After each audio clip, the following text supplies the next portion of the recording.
They said the family fabric shop needed a steadier hand.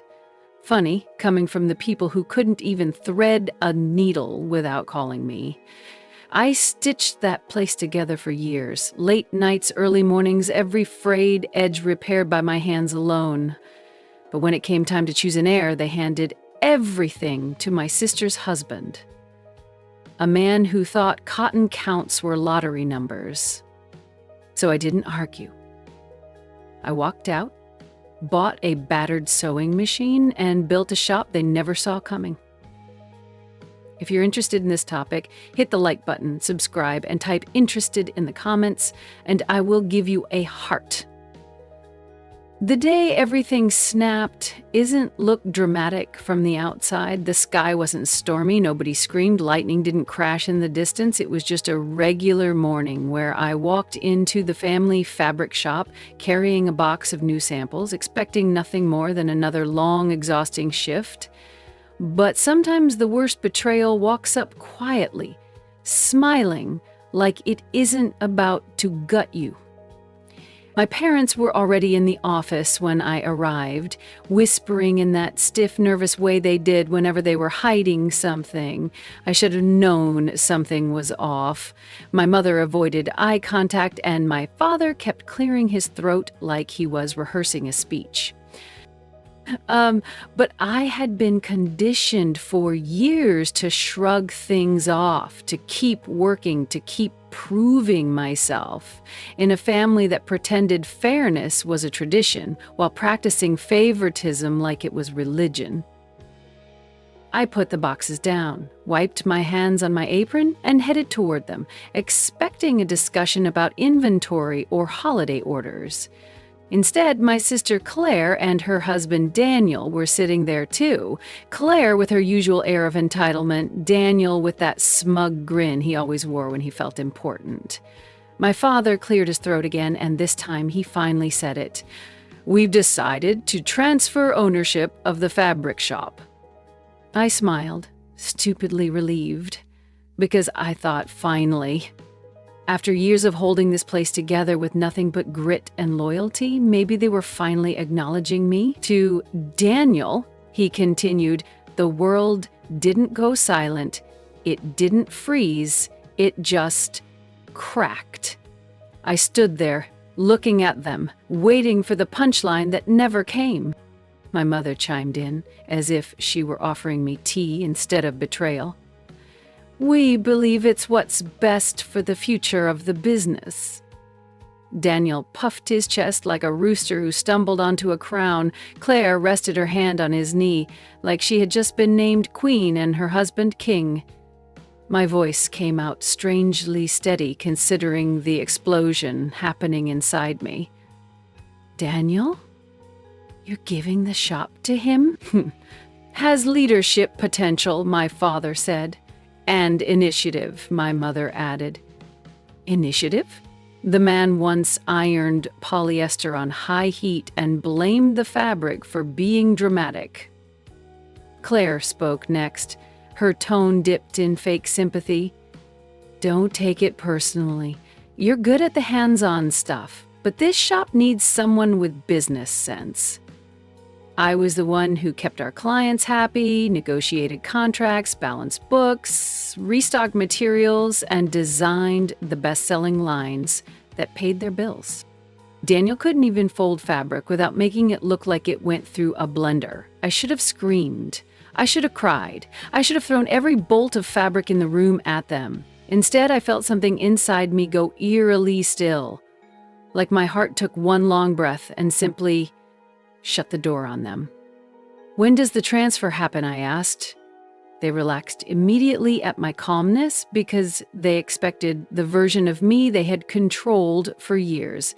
The obedient daughter who swallowed her pain, the one who sacrificed without complaint, the one who performed loyalty like it was a full-time job. "This week," my father said. "We'd like you to stay on and help Daniel through the transition," my mother added, as if she was offering me an honor. Daniel smirked. "You can show me everything you do, teach me the ropes." I stared at him, trying to understand how someone could hold so much arrogance with so little skill. Claire leaned back, crossing her arms. It'll be good for you. Less responsibility, less pressure. You can focus on simpler tasks while Daniel handles the big picture things, simpler tasks. After years of being the only functioning brain cell in the entire shop, I was now being demoted to Daniel's assistant, a man whose idea of a big picture strategy was choosing thread color based on vibes. But instead of reacting, something else happened. A realization washed over me, slow, sharp, and liberating. They didn't value me, not truly. They valued my labor, my silence, my reliability, my willingness to fix every mess they made. They valued the version of me that existed for their benefit. But not me. Not the woman who dreamed bigger. Not the woman who carried this shop for years. Not the woman who deserved more. Claire began explaining how things would work, how she and Daniel planned to refresh the brand, how they intended to raise prices without improving quality, how they believed the shop needed a male presence to seem more authoritative. My mother nodded, as if sexism wrapped in pastel words was perfectly reasonable. My father talked about tradition, even though they were breaking the only tradition that mattered: loyalty. I stood there listening, but my mind had already left the room. I didn't feel heartbreak. I didn't feel rage. I felt something far more dangerous: clarity. Cold, perfect clarity. I suddenly understood that this wasn't a decision they made overnight. They had planned this, discussed it, agreed on it, and never once thought to ask for my input. They expected me to smile, accept the demotion, bow to Daniel, and continue holding the shop together while they handed him the credit and the glory. They expected me to stay small, stay silent, stay grateful. But here's the thing: when a person realizes they've been underestimated their whole life, something shifts in them. Something powerful. Something irreversible.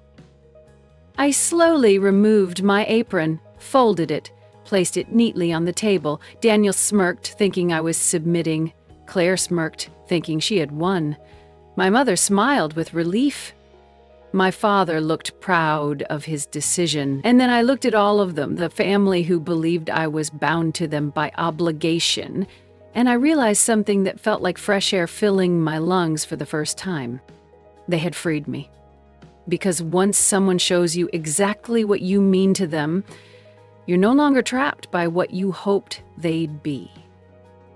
And in that moment, as I held my folded apron, one question echoed so loudly inside me that it became a promise.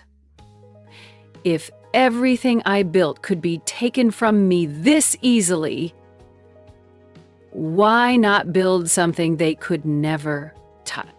Leaving the shop that day felt nothing like defeat. It felt like stepping out of a burning house I didn't realize I'd been living in for years. But the moment I hit the parking lot, reality struck with cold precision. This was my only source of income, my entire career, my daily life. For years, I'd given everything to that shop: my ideas, my time, my backbone, my youth.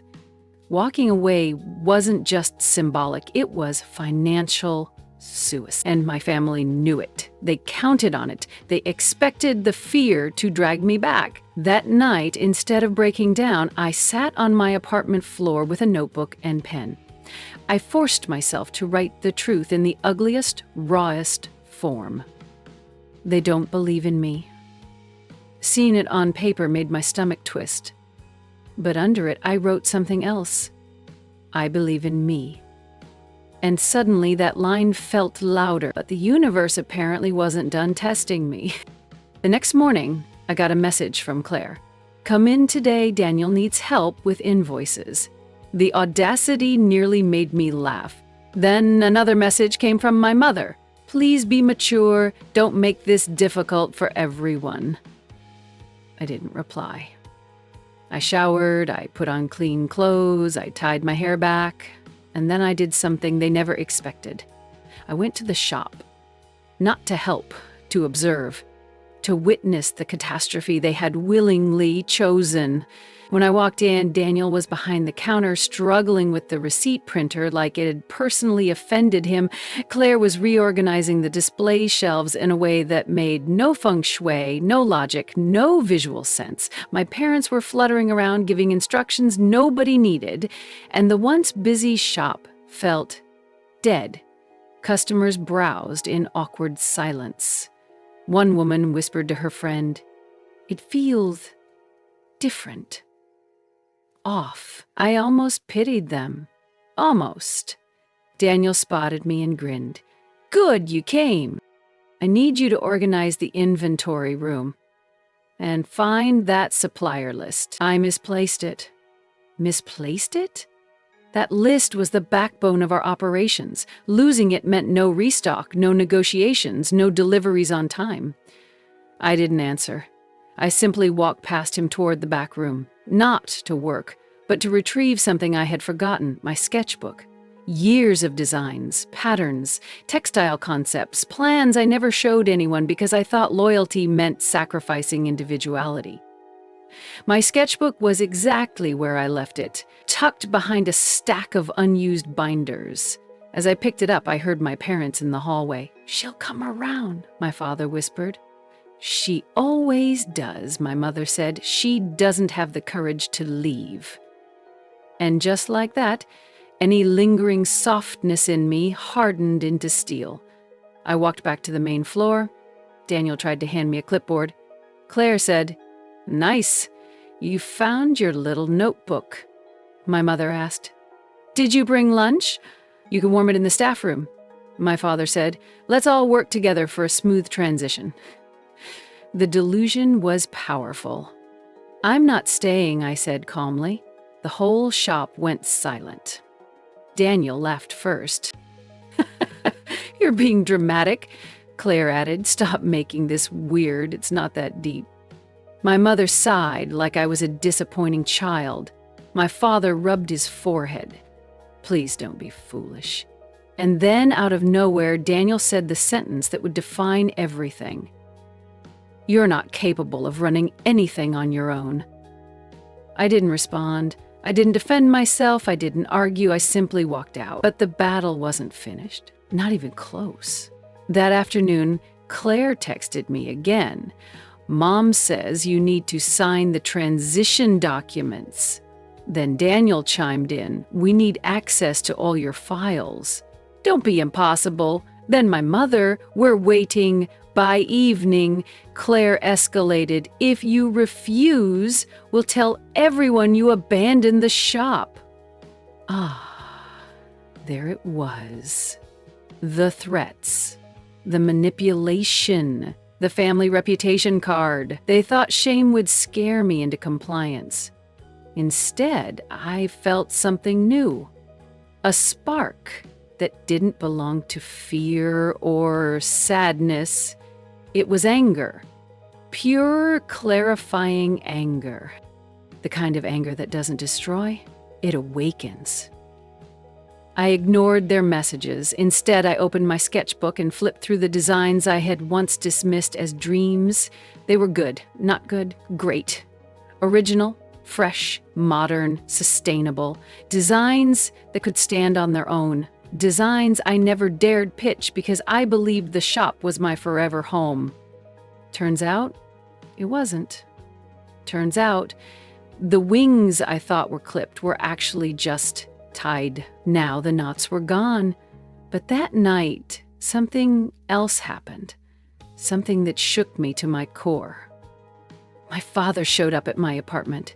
He didn't knock gently. He pounded like the police. When I opened the door, he held a stack of papers, his expression tight with frustration. "Sign these," he demanded.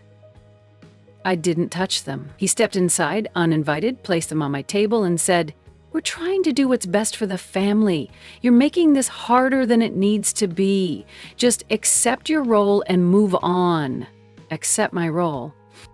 The role they chose, the role they benefited from, the role they exploited. My role, I said slowly, is no longer in your shop. He scoffed. Stop fantasizing. You can't build anything on your own. I looked him dead in the eye, and for the first time in my life, I wasn't afraid of disappointing him. Watch me. He stared at me like I had spoken a foreign language. Then he muttered, "Don't come crying back when you fail," and stormed out. When the door closed behind him, I realized something monumental. This wasn't just conflict. This wasn't just betrayal. This was war. The kind I didn't start but would absolutely finish. And when I build something of my own, something bigger, smarter, stronger, what will they say then? Or better yet, what will they beg for? When my father slammed that door, something inside me clicked into place. Something fierce, something focused, something that felt like waking up after years of sleepwalking. I didn't crumble. I didn't panic. I didn't second-guess myself the way they trained me to. I sat down at my kitchen table, opened my sketchbook again, and felt every insult, every dismissal, every rejection sharpened into determination so intense it almost burned. My family didn't leave me with options. They left me with purpose. The next morning, I started my comeback the same way I've started every major project in my life, by doing the work nobody else sees. I grabbed a notebook and wrote out everything I'd need to build my own shop. Equipment, suppliers, space, licenses, marketing, branding, contacts, website, costs. I listed every skill I had, so skills my family pretended weren't special. Sewing, pattern making, custom orders, fabric sourcing, machine repair, color matching, branding, customer service, crisis management, inventory control, deadlines, negotiation. And then I wrote a sentence, bold and underlined, I am the shop. And that was the truth they never wanted me to realize. Without me, the fabric shop wasn't functional. Without me, the shop wasn't respected. Without me, the shop wasn't even recognizable. I wasn't taking something from them. I was the something they threw away. That afternoon, I visited old suppliers. Some shook my hand with sympathy. Some frowned and asked if the rumors were true. Others simply said, "Tell us what you need." Word spreads fast in small industries, especially when incompetence takes the wheel. When I explained what happened, most suppliers gave me discounts, open accounts, or early payment extensions. One older supplier, Mr. Russo, leaned forward with a look that held more truth than my family ever gave me. "You were always the one keeping that shop alive," he said. "We all saw it. Your family just didn't want to." Hearing someone say it out loud nearly knocked the wind out of me. I left his office with tears prickling my eyes. Not sad tears, but the kind that come from being seen after years of invisibility. Next, I searched for a workspace, not a giant storefront, not a fancy studio, just a place I could build from the ground up. I toured polished units that felt sterile, warehouses that smelled like mold, and showrooms that didn't match my vision. Then I found it. A narrow, imperfect, sunlit unit tucked between a tailor shop and a plant nursery. The floors needed cleaning, the walls needed paint, the windows needed polishing, but it had potential.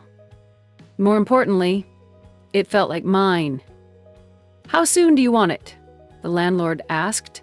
"Today," I said without hesitation. Signing that lease felt like claiming my own name after years of answering to someone else's. Over the next week, I did everything by myself. I scrubbed floors until my knees ached. I washed windows until my arms shook. I painted walls until my hands were cramped and covered in drops of white and cream. I assembled racks, hung lighting, built shelves, repaired secondhand machines, sorted supplies, and unpacked bolts of fabric I sourced through my own relationships. I worked from morning until dawn with music playing in the background and the loud, thrilling thought repeating inside my mind, "This is mine." While I worked, my phone kept buzzing with messages from my family. Claire threatening me with family consequences, Daniel demanding files and customer lists, my mother asking when I was coming to my senses, my father sending passive-aggressive comments like, "We'll see how long this lasts." I muted the chat. I didn't block them. I wanted them to see every step of my rise, but I refused to let their noise interrupt my rebuilding. On the 6th day, something unexpected happened. A woman entered my new shop through the propped open door. I looked up from arranging fabric bundles. She wore a tired expression, holding a bag of poorly cut material. "Are you open?" she asked cautiously. "Not officially," I said, "but what do you need?" She unzipped the bag. Ever seen fabric so uneven you wonder if someone cut it with a butter knife? That's what she handed me. One of Daniel's custom cuts. "They told me there's nothing wrong with it," she said, her voice tight with frustration, "but I can't use this. I need someone who actually knows what they're doing." And just like that, the universe handed me my very first client. I fixed her order on the spot, cut everything precisely, refolded it cleanly, packaged it professionally. Her eyes widened. "This is perfect," she breathed. "Do you take new customers?" "Yes," I said. "I do now." She wasn't just a customer, she was a spark. She posted my work online that night, tagged me, wrote a glowing review longer than my family's entire emotional vocabulary. By the next morning, 3 new customers messaged me. Within 3 days, 7 within a week, I had more orders than I could handle alone. My business wasn't growing, it was exploding. Meanwhile, my family's shop was sinking. I heard whispers everywhere, delayed orders, wrong materials, sloppy work, inconsistent pricing.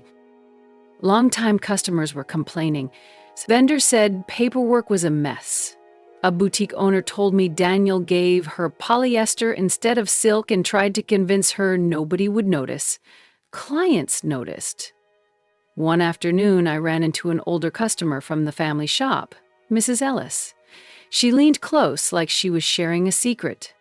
"Honey, I think your parents made a mistake," she whispered. "That man they put in charge, he doesn't know what he's doing." Chance.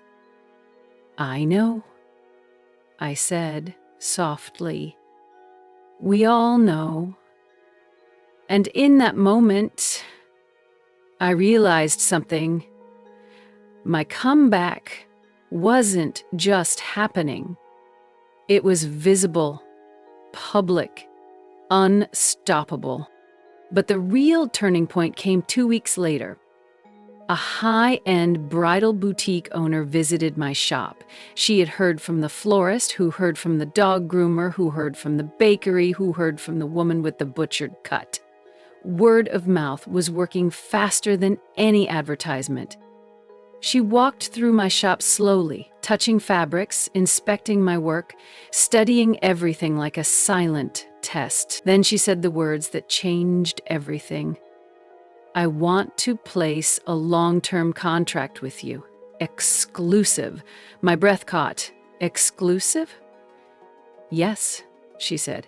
"I'm moving all my orders to you." "Why?" I asked. "Because you care," she replied simply. "And because your old shop doesn't." That night, I stood alone in my shop with the lights off and the moon pouring through the windows. The machines hummed softly, like they knew they had found the right hands. The racks were full, orders stacked neatly. My name, my business was finally real. My comeback wasn't a dream, it was happening. And for the first time in my life, I felt like I was exactly where I was meant to be. But one question lingered. Dark, sharp, honest. When my family sees what I built without them, will they collapse, beg, or try to steal again? The day my bridal boutique contract went live felt like flipping a switch on my entire destiny.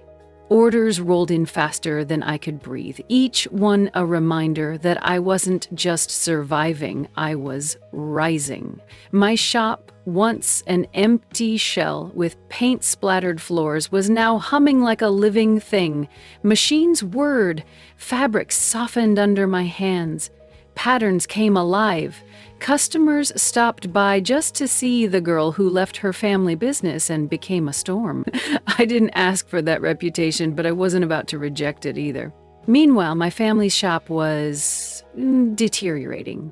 Quietly at first, then loudly, then embarrassingly. Suppliers stopped offering them discounts, customers whispered about late orders and poor quality. One boutique owner even told me she caught Daniel watching YouTube tutorials to figure out how to fix a simple hemline, and as word spread, something interesting happened.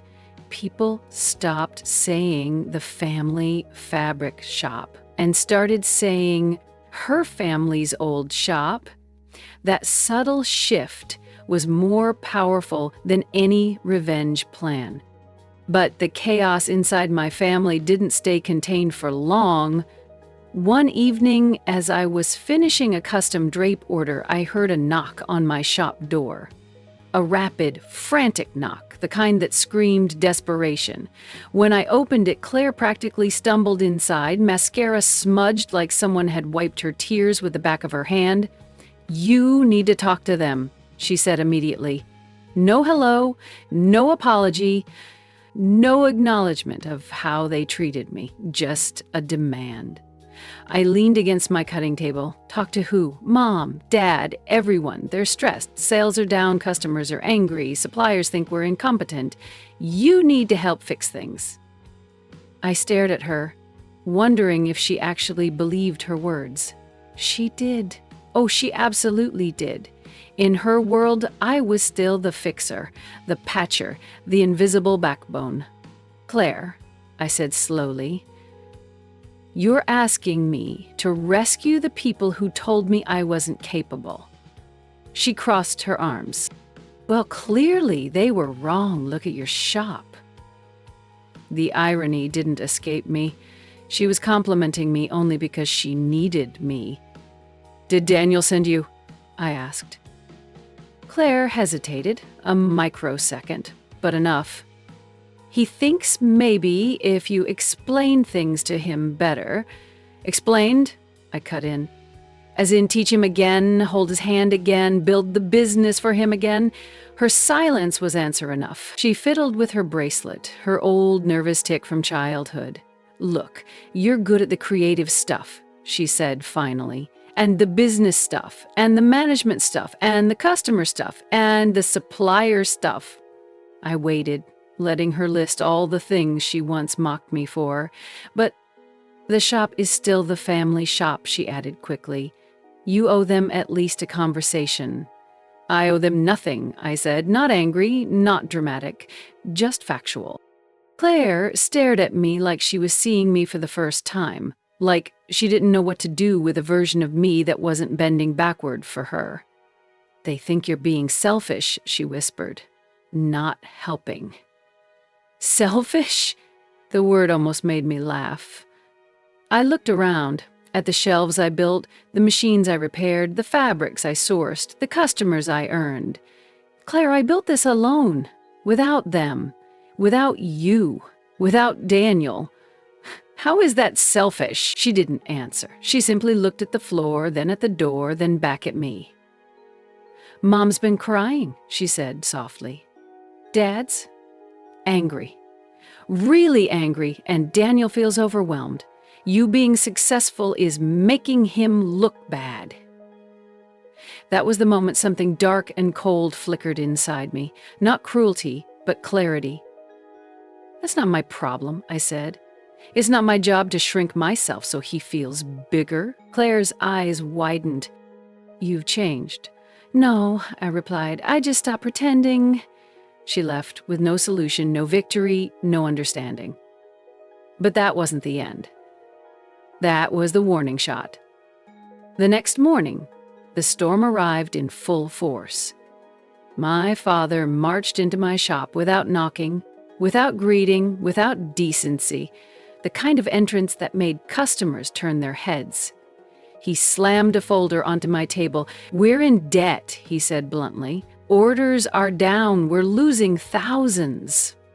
I kept my voice calm. "I'm sorry to hear that." "Sorry?" he snapped. "Sorry doesn't fix anything. You need to step up. You need to come back." I folded my arms. "I don't work for you anymore." "You owe this family," he said, raising his voice. Customers quietly drifted away, pretending to browse but listening intently. "I owe you nothing," I said, this time louder. My father's face darkened. "Your success is making things harder for everyone." There it was, the truth bleeding out. Not love, not family, not unity, resentment, competition, jealousy. "Dad," I said carefully, "your son-in-law is not struggling because of me. He's struggling because he doesn't know what he's doing." That struck like a blade. "You will come back?" he said, poking a finger at my chest. "You will fix this?" I stepped back, his finger still hanging in the air. "No," I replied. "I won't." His voice dropped into something venomous. "If the shop fails, it'll be your fault." "If the shop fails," I said, "it's because you gave it to the wrong person." For a moment, just a moment, I saw something like doubt flicker in his eyes, but pride suffocated it instantly. He grabbed the folder, hissed an insult under his breath, and stormed out. When the door slammed behind him, the silence wasn't painful. It wasn't uncomfortable. It was liberating. But fate wasn't done twisting the knife. 2 hours later, my mother texted me 3 words. "We need you. Not we're sorry. Not we were wrong. Not we should have chosen you. Just, we need you." Like I was a tool, a spare part, a convenient fix. And then a final message from an unknown number. "We know your shop is doing well. Let's talk business." It was Daniel, of all people, the man who replaced me, the man who said I wasn't capable, the man who wanted to ride the empire I built with my bare hands. I stared at his message, feeling a slow, dangerous smile curve across my lips. Because this time, I wasn't the girl in the apron begging for approval. This time, I was the competition. When Daniel's text lit up my phone, I didn't respond. Not because I didn't have anything to say, but because silence, my silence, had started to become the loudest weapon I owned. And oh, did it cut. Hour by hour, message by message, the desperation grew. First came the polite attempt, "Maybe we can meet and discuss a way to collaborate." Then came the guilt trip. "You know we're struggling, it's unfair not to help." Then the accusation, "People are leaving our shop because of you." Then the real panic slipped through. "We can't afford to lose clients right now, just talk to me." I placed my phone face down. Let him simmer. Let him feel what it was like to be unheard. By evening, though, my peace was interrupted in a way so twisted it almost made me laugh. My mother showed up. Again, this time with a cake box, a peace offering, a manipulation tactic wrapped in sugar. She walked into my shop like she still owned every space her feet touched. "I brought dessert," she said, like we were having a friendly mother-daughter visit. I didn't move from my workstation. "Why are you here?" Her smile wavered. "To talk. You didn't answer any of our messages, so I thought maybe this would soften things." She placed the box on my counter, a chocolate cake. My favorite. My childhood favorite, the one she always used to make when I got good grades or won competitions. And just like that, the manipulation snapped into perfect focus. "You're trying to use nostalgia," I said quietly. She blinked. "What?" "No. You brought this," I continued, tapping the box, "because you think I'm still the girl who will fold the moment you dangle something familiar." Her eyes narrowed. "Why are you being so hostile?" "Because you're not here for me," I replied. "You're here for the shop." My mother exhaled sharply. "Fine. We need help. We need you." "Why now?" I asked. "Because Daniel can't handle it? Because you suddenly realized he's incompetent?" She flinched, and her silence answered the question. Then her tone shifted into the kind of pleading that only shows up when people are trapped. "If the shop closes, it will ruin our reputation. The community will think we failed." I paused my cutting, looked up at her. "You did fail." Her eyes widened. "Excuse me?" "You failed the moment you chose favoritism over talent. You failed the moment you valued convenience over competence. You failed the moment you underestimated me." My mother's lips trembled before she masked it with indignation. "You're being dramatic." Dramatic. Ah, that word. The word they always used when they didn't want to take accountability. I wiped my hands and leaned on the counter. "You didn't come here with cake," I said. "You came here with consequences you want me to clean up?" She stared at me, her face cracking just a little. "We just want the family back together." "No," I countered, shaking my head. "You want the family shop back together. That is not the same thing." She didn't argue because she couldn't. Before she could scramble for another angle, the door swung open, and my stomach dropped. My father walked in next, expression thunderous, and behind him, Daniel. He looked worse than I'd ever seen him, like he hadn't slept in days. Dark circles, messy hair, wrinkled shirt. Claire entered last, eyes swollen like she had been crying nonstop. They came in like a pack, disorganized, angry, rattled. "We need to talk," my father said. "No," I replied. "You need to talk." "I'll listen." Claire stepped forward first. "The shop is in trouble," she said, voice cracking. "We lost our biggest client today." Daniel looked like he was physically swallowing shame. "It wasn't my fault," he muttered. They wanted impossible deadlines." I raised a brow. "Deadlines I used to meet?" He froze. My father stepped in quickly. "Don't blame Daniel. This is about the family working together." "But I'm not part of the shop anymore," I reminded him. "You made that decision." Daniel's voice suddenly rose, defensive and shaky. "Okay, I get it. You're doing well. Congrats, but we can still fix things. If you help." "Why would I?" I asked simply. Silence.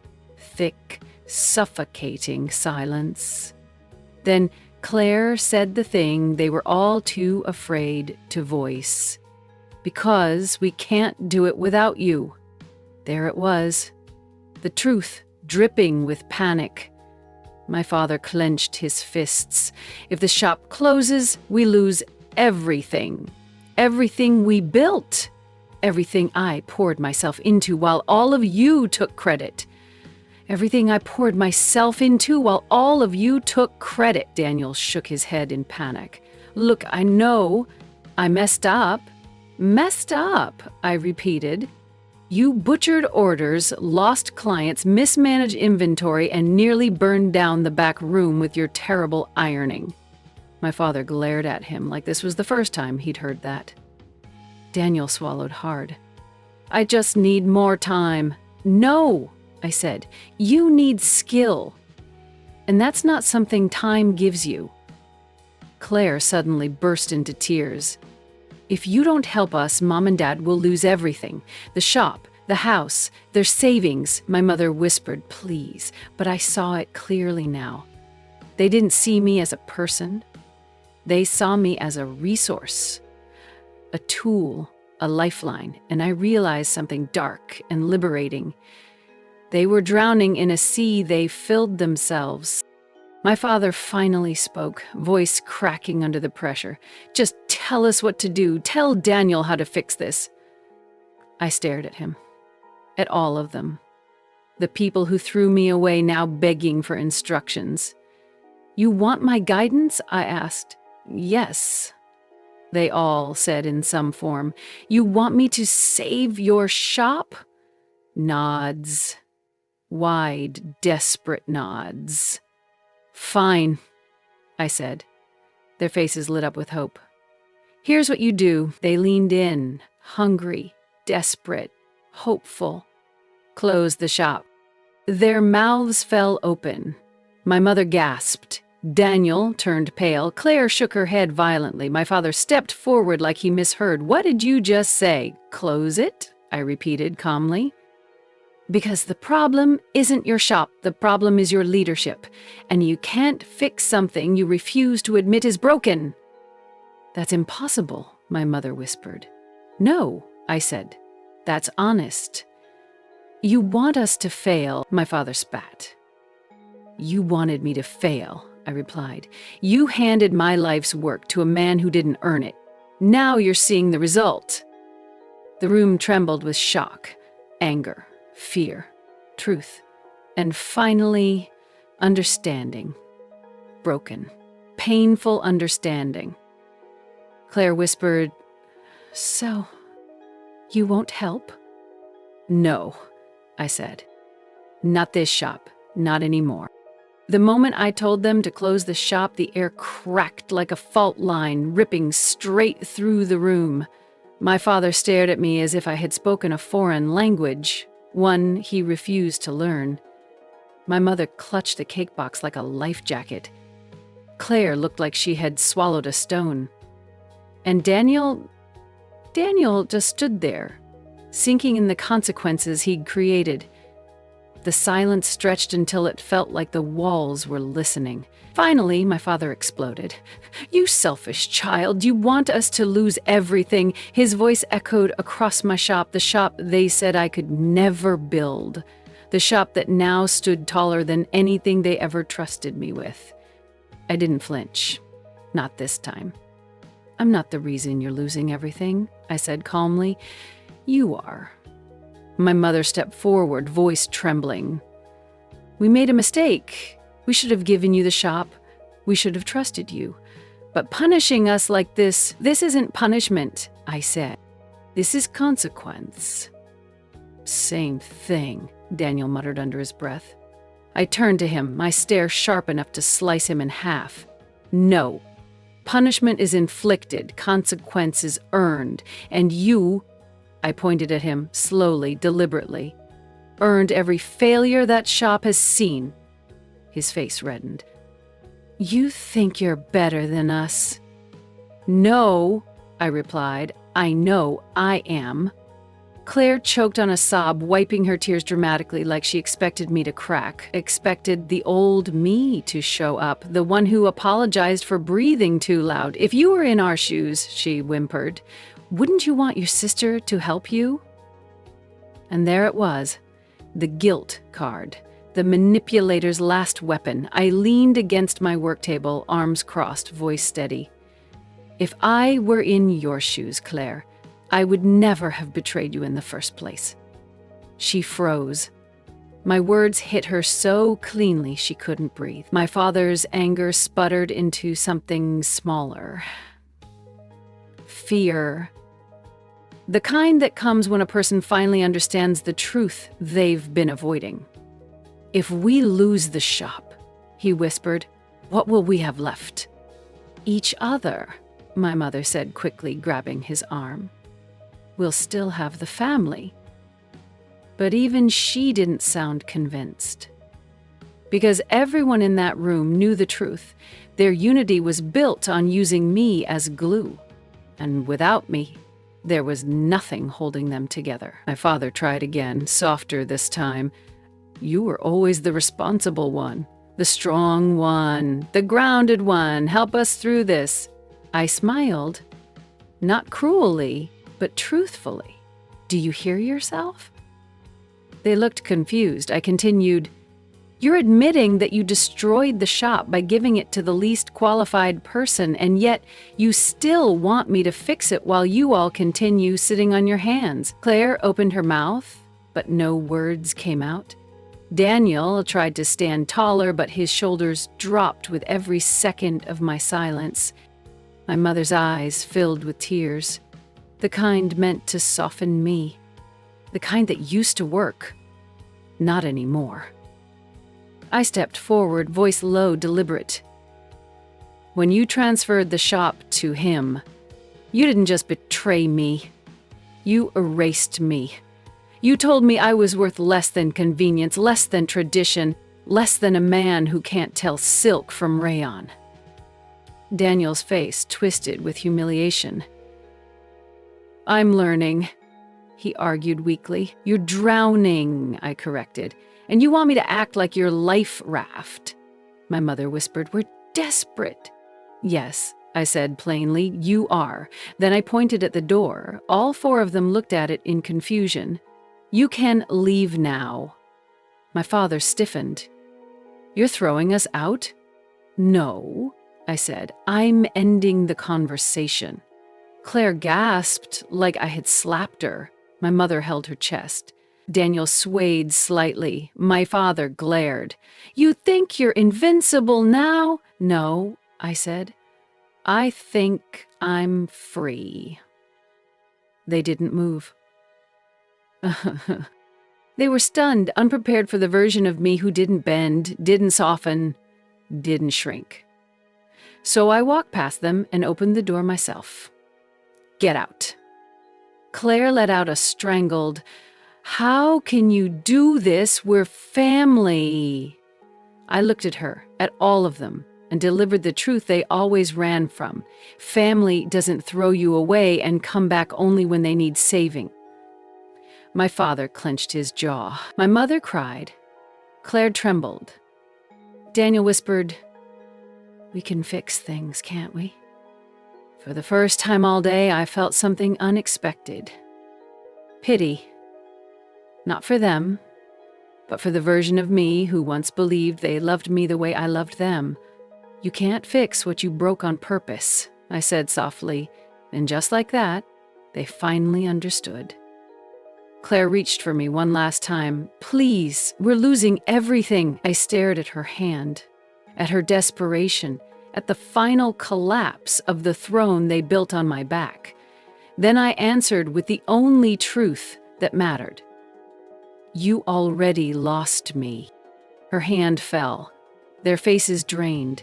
Their hope evaporated, and one by one, silent, broken, furious, ashamed, they stepped out of my shop.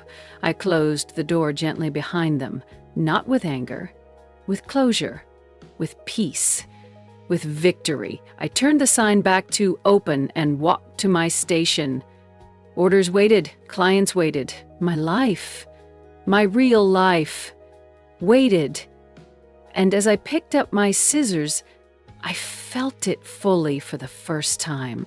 They didn't destroy me, they revealed me, and the moment they walked out, something beautiful happened.